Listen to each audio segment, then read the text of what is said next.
the client base. That's who we're here to serve, and really the most disadvantaged men and women, certainly in the city of Philadelphia. That was our focus, and we've never deviated from that over the last 50 years.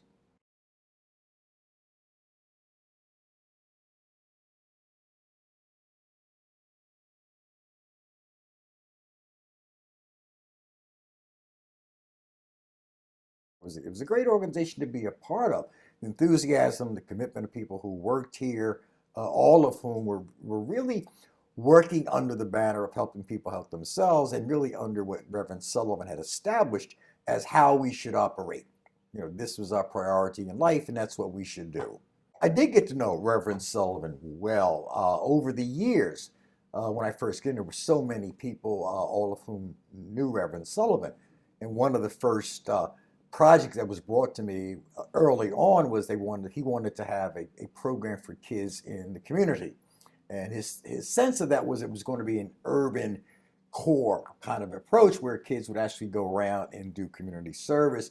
But the other side that he seemed to like is that he wanted kids to dress up in blazers and wear cute little outfits. Well, when that was brought to me, not directly by him, but by one of his people, I said, I really don't think that's a terribly good idea. So that message was communicated back to him.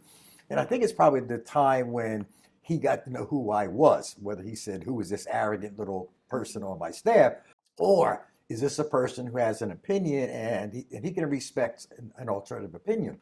I've got to do things and meet people that I never would have met uh, if not for OIC. I mean, I literally have been in the same room with presidents of the United States, then maybe two or three since the time I was here.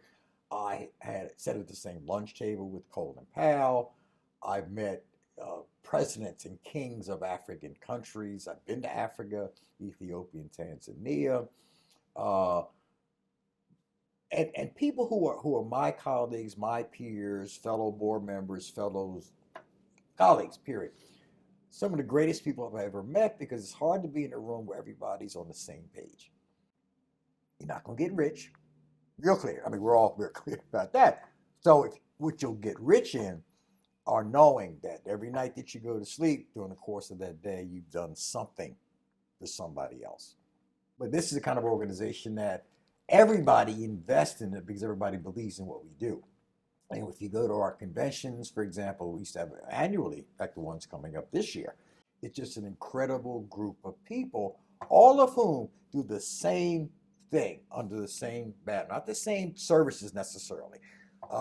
Different training, some people are doing housing, people are doing not. That's not the point. We all are Sullivan-esque, if you will, okay, because that's where we are, and that's who our leader was and probably still is. And we understand that clearly. You can see pictures of him all over the place. That's not idolatry. That's just the fact of who started this whole thing. It's half my life. Half my life has been in this with this organization. So I stay for a reason. Sometimes I wonder why.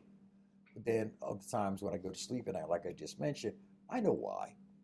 I know why. Because I always thought that whatever I did, good or bad, was always valuable because I never lost focus.